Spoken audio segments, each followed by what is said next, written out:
우리가 구원받은 성도들을 하나님의 자녀다 이렇게 말하지요. 소위 거듭났다. 신학적인 용어로는 중생했다 이런 표현을 쓰기도 하는데, 근데 거듭난 그리스도인들이 아직도 새롭게 되지 않는, 거듭나지 않는 부분이 있어요. 그게 뭐냐? 마음입니다. 로마서 12장 2절을 보니까 너희는 이 세대를 본받지 말고 오직 마음을 새롭게 함으로 변화를 받아 하나님의 선하시고 기뻐하시고 온전한 뜻이 무엇인지 분별하도록 하라 이렇게 말씀합니다. 바울은 지금 로마교회 편지하면서 마음을 새롭게 하라고 했어요.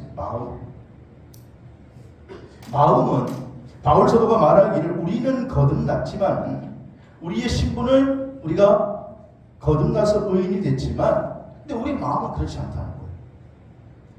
여러분, 우리가 거듭난 것은 우리의 속사람이, 우리의 영이. 그래서 우리는 속으로, 영으로 다시 태어났지만 우리의 마음은 그렇지 않다는 거예요.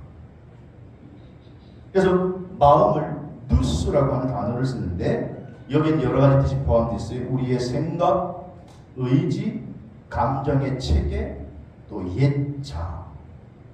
그러므로 오늘 거듭난 성도라고 해도 우리가 새롭게 해야 할 부분이 있는데 그것은 바로 우리의 마음이다. 사랑하는 성도 여러분, 여러분의 마음이 성령님의 온전한 다스림을 받게 되기를 주의 이름으로 축복합니다. 우리가 예수 그리스도를 영접하고 하나님의 생명으로 새롭게 태어난 구원받은 하나님의 자녀인 줄로 믿으시면 아멘. 믿으시면 아멘.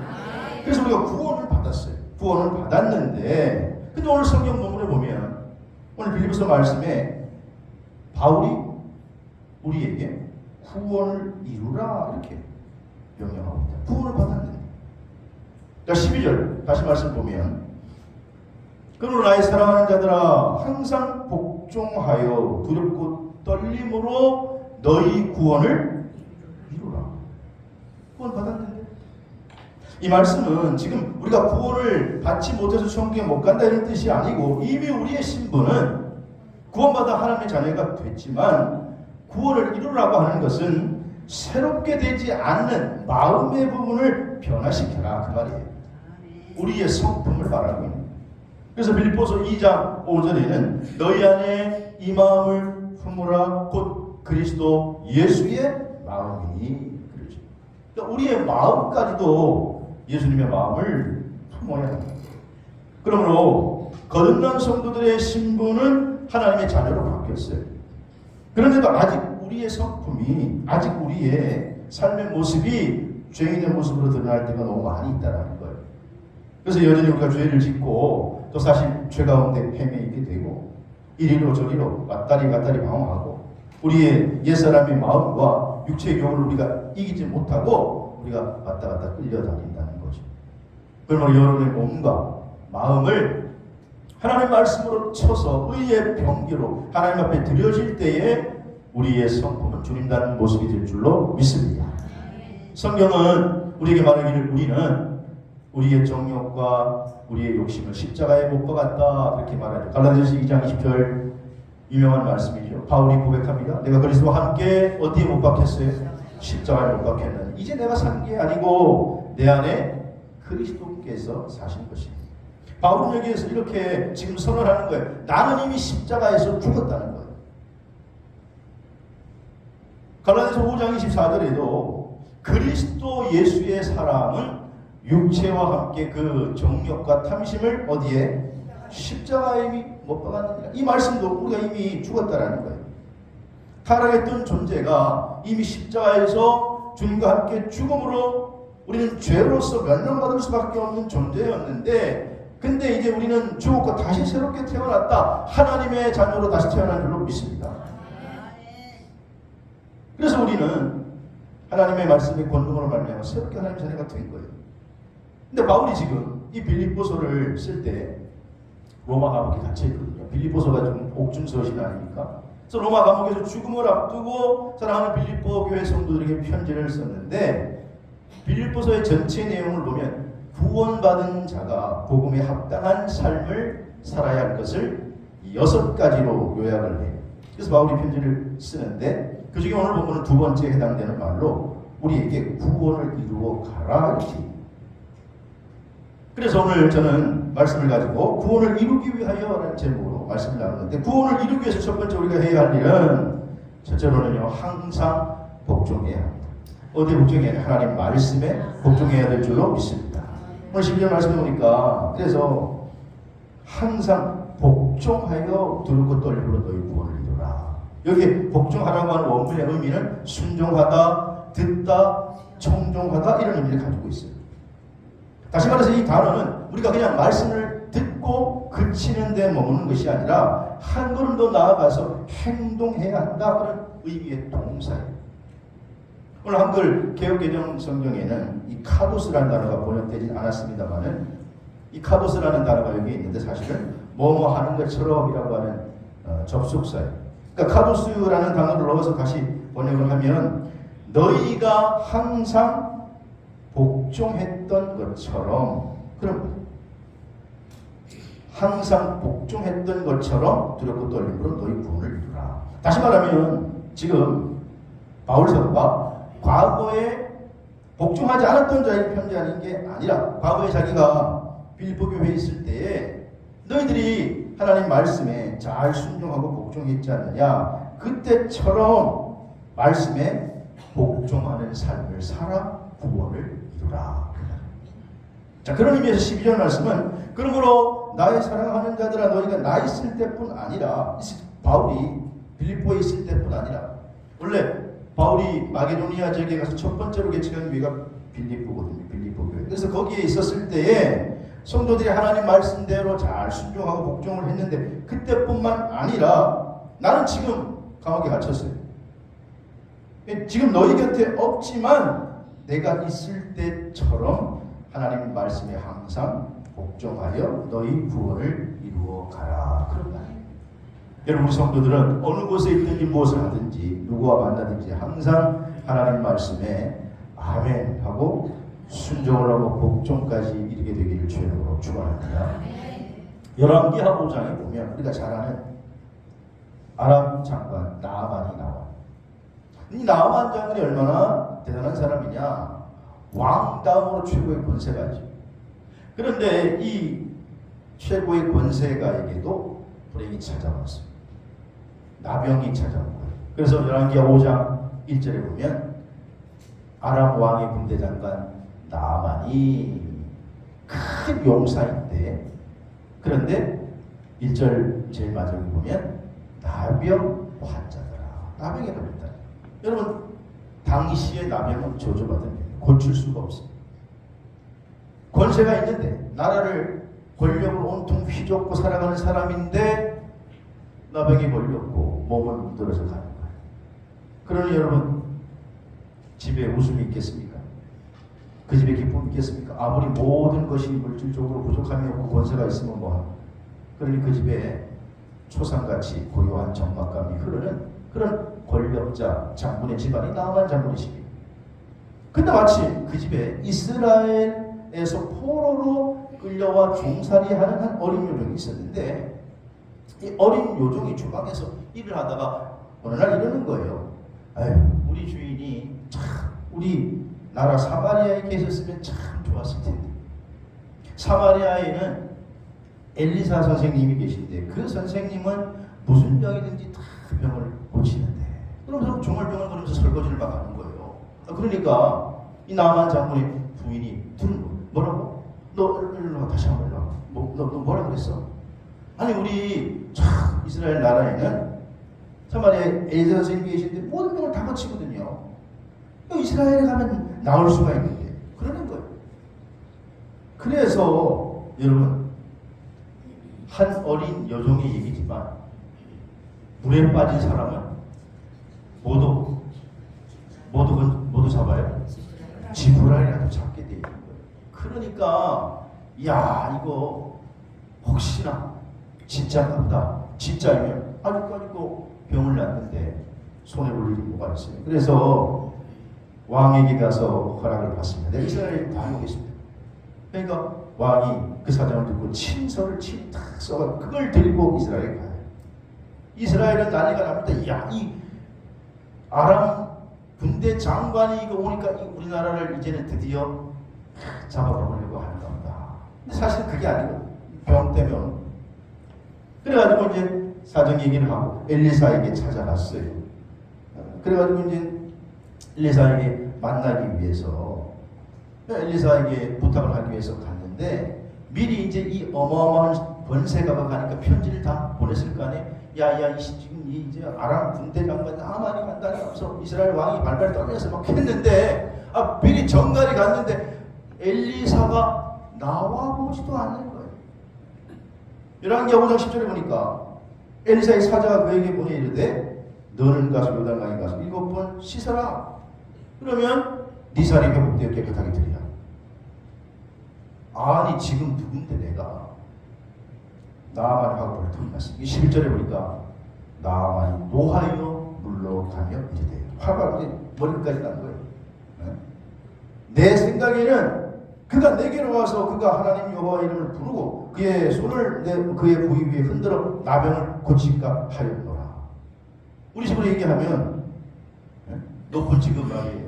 뭐 국방부 장관 그 정도 된 사람이 오니까 이 목사님이 맨발로 나가가지고 어서 오십시오 그러면서 그 머리 위에 안수기도를 하여 주니 병이 나았더라. 이렇게 이제 지금 자기가 다 기대하고 갔는데 근데 얼굴 코빼기는 안 보이고 뭐라고 얘기해요? 그 자기 종시켜가지고 요단강에 가서 7번 씻으면 병 나으니까 그거 씻고 가라. 그러니까 이 나만이 지금 이야 머리까지 화가 나서 내가 우리나라에 강이 없어가지고 지금 여기까지 온 거야. 요단강보다 깨끗한 강이 얼마나 많고 그러면서 이제 화가 나서 돌아가자마자 저것들이 이제 다 그냥 단칼에 그냥 나라를 짓밟고 이렇게 하려고 했는데 나만 잡고 밑에는요 참 이 복이 있는 사람인데도 부하들이 괜찮은 사람. 이 부하들이 얘기하기를 각하 장군님 아니 지금 뭐 목욕 한번 하라고 그러는데 뭐 그걸 가지고 큰 화를 내십니까? 지금 이렇게 지금 평생 지금 이 고생 이 나병 때문에 뭐 마음이 문드러지고 몸이 문드러지고 고생하는데 다른 것도 아니고 지금 집사는 문득병 고치러 와서 어려운 것들 목욕 한번 하라고 그러는데 그거 보고 어렵습니까? 우리가 지금 뭐 병 고치러 왔지 뭐 다른 거 하러 왔습니까? 가만히 나만히 생각해 보니까 또 그것도 맞거든요. 거기서 마음이 약간 이제 누그러졌어요. 그래서 14절에 나만이 내려가서 하나님의 사람의 뭐예요? 말대로 순종하는 말대로 요단강에 7번 몸을 잠그니 그의 살이 어린아이 살같이 회복되어 깨끗하게 되었더라. 딱 몸을 7번 담고 깨끗하게 회복됩니다. 사랑하는 성도 여러분, 나만처럼 말씀에 순종해야 복종해야 나만처럼 먼저 우리가 낮은 데로 내려가야 합니다. 때로는 하나님 말씀이 내 이치에 내 생각에 내 경험에 도저히 맞지 않을 때가 있어요. 아니 많아요. 근데 여러분 기억하세요. 하나님은 우리의 이해의 대상이 아니고 우리가 순종하고 복종해야 할 경배의 대상임을 잊지 마시기를 바랍니다. 하나님의 우리가 그 말씀을 우리가 하나님의 그 어미하신 일들을 어떻게 다 이해할 수 있겠어요? 그럼 땅에 기어가는 개미가 우리 인간의 일들을 어찌 이해하겠습니까? 오늘 우리는 하나님이 계실 것 외에는 우리는 깨달을 수가 없어요. 그래서 우리가 믿는 분은 바로 전능하신 하나님이신 줄로 믿습니다. 그러므로 우리가 이 땅에서 구원을 이루어 가기 위해서는 우리의 성품까지 성화에 이르기까지 내 생각을 내려놓고 하나님의 말씀이라면 복종해야 될 줄로 믿습니다. 이게 우리의 삶이 되어야 된다는 거예요. 복종의 걸음을 통해서 아름다운 작품을 이루어가는 줄로 믿으시기를 바랍니다. 그러므로 오늘 우리가 구원을 이루어가기 위해서 첫째는 하나님 말씀에 복종해라. 바로 그렇게 먼저 우리에게 권면해요. 두 번째는 구원을 이루기 위해서는 오늘 13절 말씀을 보니까 하나님의 뜻을 기뻐해야 합니다. 오늘 13절 말씀 다시 한번 읽어보고 시작. 너희 안에서 행하신 일은 하나님이시니 자기의 기쁘신 뜻을 위하여 너에게 소원을 이루어 행하게 하신다. 이렇게 말씀하고 있습니다. 자, 오늘 하나님은 하나님의 자녀인 우리에게 소원을 두고 그리고 그 소원을 우리로 하여금 일으키게 하고 그 소원을 이루시려고 한다는 거예요. 여러분을 통해서 하나님의 소원이 이 땅 위에서 이루어지기를 주의 이름으로 축복합니다. 근데 보통 우리가 비전이라고 말하기도 하고 꿈이라고 말하기도 하지만 우리가 대부분 하려고 하는 것은 꿈이죠. 꿈, 드림, 영어로. 근데 이 꿈이라고 하는 것은 내 뜻을 이루려고 하는 소망, 열정, 그런 뜻이고, 하나님께서 주신 비전은 조금 의미가 다릅니다. 그 신앙적인 의미에서 우리가 하나님의 뜻이 나를 통해서 이루어지는 것을 우리가 비전이다. 여러분이 삶을 통해서 하나님의 뜻이, 하나님의 비전이 이루어지게 되기를 주의 이름으로 축복합니다. 그러니까 하나님이 오늘 하나님의 뜻을, 하나님의 비전을 나를 통해 이루시기를 원한다. 그거예요. 근데 중요한 것은 그러면 하나님의 뜻을 먼저 우리가 발견해야 되죠. 베드로 사도가 편지하기를 베드로전서 5장 2절에 이렇게 말씀합니다. 너희 중에 있는 하나님의 양무리를 치되 억지로 하지 말고 하나님의 뜻을 따라 자원함으로. 그러니까 하나님의 뜻을 따라 하라는 거예요. 어떤 일을 하더라도, 우리가 어떤 일을 계획하고 하더라도 하나님의 뜻이면 하라는 거예요. 순종하라는 거예요. 그런데 하나님의 뜻이 아니면 그건 멈춰서야 되는 거예요. 그래서 기준이 뭐냐? 하나님의 뜻이, 하나님의 뜻을 하나님을 기쁘시게 하기 때문에. 예수님이 하루는 갈릴리 바닷가로 가셨어요. 여러분, 갈릴리 바닷가는 특징이 있는데 그 북쪽에는 헐몬산이 있습니다. 그 헐몬산은 아주 높은 산인데 위에는 늘 만년설이 눈이 쌓여 있습니다. 지금도 가면은 이 여름에도 눈이 쌓여 있습니다. 이런 팔레스타인 지역이 온도가 높은 지역 아닙니까? 근데 산 위에 만년설이 쌓여 있으니까 그게 이제 녹아가지고 물이 줄줄줄줄 내려와서 물이 모였는데 그 모인 물이 바로 갈릴리 호수예요. 그래서 이제 그 호수가 어마어마하게 크니까 유대인들은 그거를 자꾸 바다다 이렇게 표현해요. 이게 갈릴리 바다예요. 그런데 사실은 그게 민물이에요. 근데 예수님 당시에 갈릴리 바다에 고기를 잡는 어부들에게 두 가지 원칙이 있는데, 첫째는 뭐냐 하면 절대로 낮에 그물을 내리지 않습니다. 왜냐? 지금처럼 오염되지 않고 물이 눈이 내려온 물이 너무 깨끗하기 때문에 낮에 그물을 치면 고기들이 다 도망가요. 왜냐하면 그물이 지금처럼 나일론 그물이 아니고 옛날에는 세마포 그물, 하얀 세마포. 그러니까 세마포, 하얀 세마포 그물이니까 그물을 촥 치면 하얀 게 쫙 떨어지니까 고기들도 IQ가 있다는 거예요. 그러니까 뭐가 하얀 콩 내려오니까 확 하고 도망가서 고기가 잡히질 않아요. 세마포 낮에. 그러니까 낮에 그물을 내려봤자 고기가 안 잡혀. 그러니까 어부들은 낮에 그물을 내리잖아요. 둘째로는 눈과 얼음물이 녹아서 모인 물이기 때문에 물이 기본적으로 너무너무 차가워요.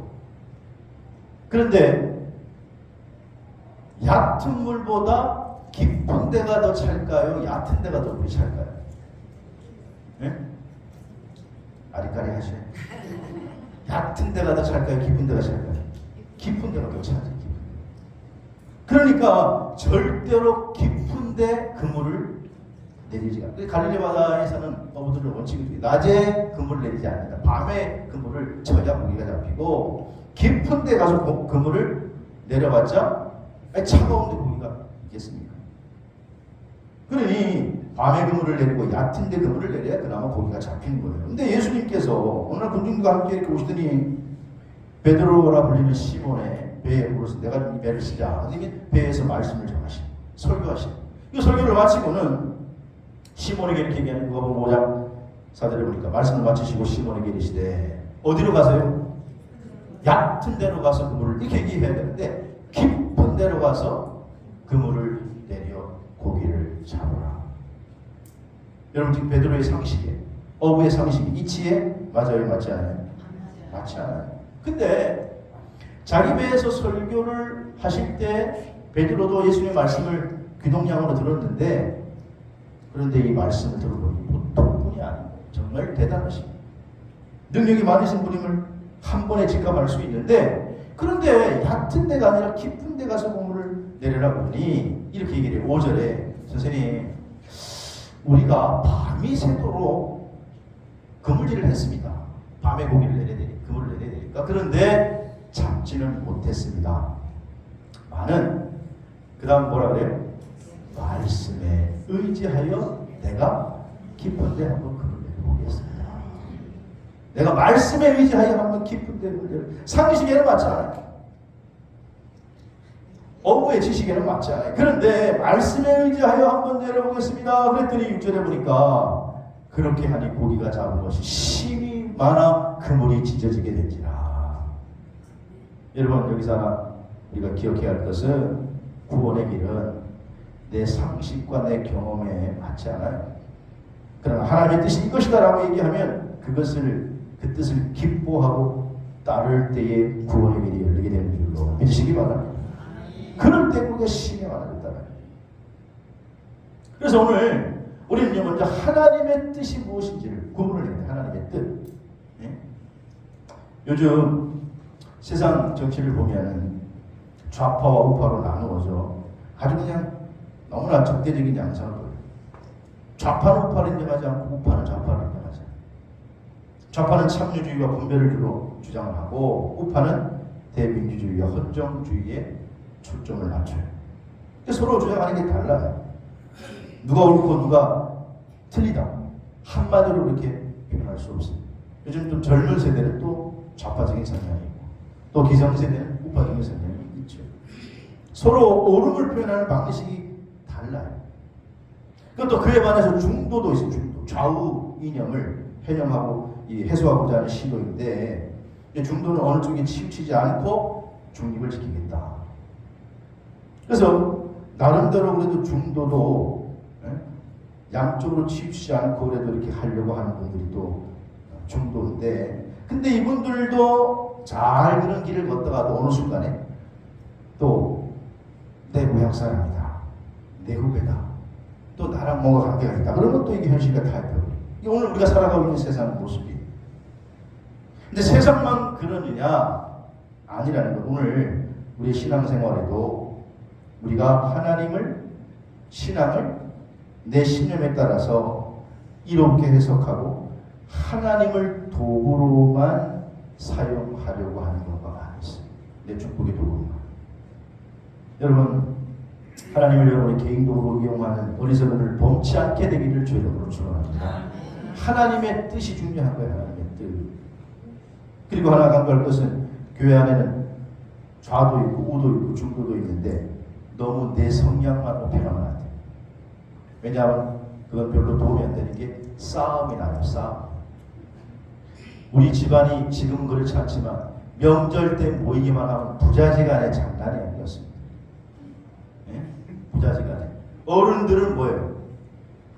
어른들은 기성세대니까 우파고 또 젊은 세대들은 좌파. 아 내가 요즘 중간에 끼어가지고 낀 세대를 가지고 이거 그러다가 요즘은 이제 명절 때 되면 야 정치 얘기하지 마라 정치 얘기. 여러분 교회 안에서는 하나님의 뜻이라고 하면은 하나님의 뜻을 기뻐하시고 그 뜻에 순종할 수 있기를 주의 이름으로 축복합니다. 그래서 그걸 이루기 위해서는 먼저 하나님의 뜻이 중요해요. 하나님의 뜻. 그걸 기쁘게 해요. 그리고 세 번째는 구원을 이루기 위해서는요. 오늘 흠이 없어야 한다. 본문 15절 말씀해 보니까 이는 너희가 흠없고 순종하여 어그러지고 거스르는 세대가 온데 하나님의 흠없는 자녀로 이렇게 말씀합니다. 자, 흠이 없다라고 하는 건 뭐냐? 책망할 것이 없다. 그런 말. 이 흠없다라고 하는 말의 의미는 구약의 하나님 앞에 제사를 지낼 때 하나님 앞에 드리는 제물을 말할 때 흠없는 것을 말해요. 흠없는 제물을 드려야 한다. 또 특별히 여기서 순전하다라고 하는 말도 불순물이 섞여지지 않는 여러분 포도주에 물을 섞거나 혹은 금속에 불순물이 들어갈 때 우리가 그걸 농도가 순전하다라고 말하지 않는데 그것이 깨끗하고 완벽한 상태를 순전이라는 말을 쓰죠. 그러니까 전능하신 하나님께서는 오늘 우리를 보실 때 흠없는 순전한 자녀를 기뻐하신다.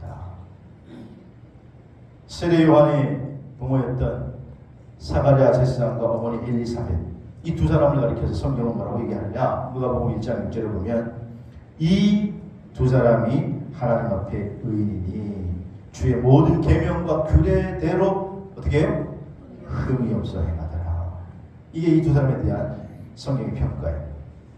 여러분 오늘 여기 앞에 찬양대가 있는데 우리 찬양대의 삶도 하나님 앞에 흠이 없게 되기를 주의 이름으로 축원합니다. 레위기 16장에 보면 대속죄에 대한 규례를 소개해요. 대속죄. 유대인들은 1년에 한 번 대속죄를 지키는데 그게 7월 10일이에요. 레위기 16장에 하나님께서 제사장 아론이 행하는 제사장의 직무에 대해서 쭉 설명을 하면서 제사장은 자신의 죄를 속죄하기 위해서 먼저 속죄 제물을 하나님 앞에 드려야 돼요. 그리고 옷은 정결하게 갈아입어야 되고 자기가 몸을 깨끗이 하고 그리고 지정소에 들어가서 제사장의 직무 사역을 다 마친 다음에 그 옷을 다시 걸어놓고 나와야 돼요. 한마디로 요약하면 하나님께 나가기 위하여 무엇보다 제사장은 거룩함을 유지하라 그런 말이에요. 거룩함. 이제 말하는 그렇게 못할 경우에는 아론의 아들 나답과 아비후가 결국 그렇게 하지 못했을 때 죽음을 맞이하게 돼요. 레위기 16장 1절 말씀은 그래서 이렇게 시작해요. 아론의 두 아들이 여호와 앞에 나아가다가 어떻게 됐어요? 죽은 후에 여호와께서 모세에게 말씀하시더라. 아론의 두 아들도 제사장인데 아론이 제사장이니까 아론도 제사장이었는데 거룩하지 못하고 하나님 앞에 나오다 직사라. 그래서 그 이후에 하나님께서 말씀하시는 거예요. 이 말씀이 레위기 16장 1절에 그렇게 시작이 돼요. 그럼 오늘 생각하시는 여러분 오늘 우리의 삶 속에 거룩함이 유지되어야 될 줄로 믿습니다.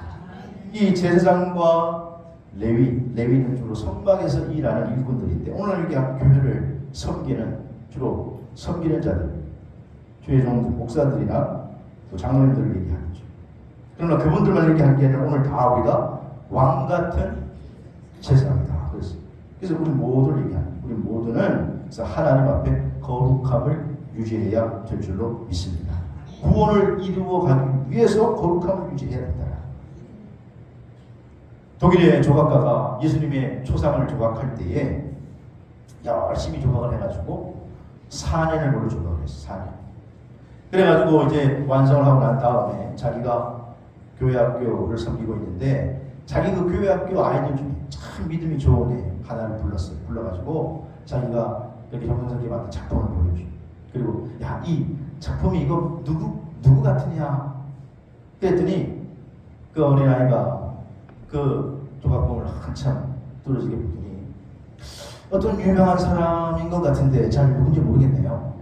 이렇게 얘기하는 한참을 봤는데 어떤 유명한 사람인 것 같은데 누군지 잘 떠오르지 않네요. 그래가지고 이 조각가가 그 작품을 그냥 깨우쳤어요. 4년을 내가 걸쳐서 만들었는데 누군지 모르고 그래가지고 다시 예수님의 작품을 조각을 해가지고 6년이 걸렸어요.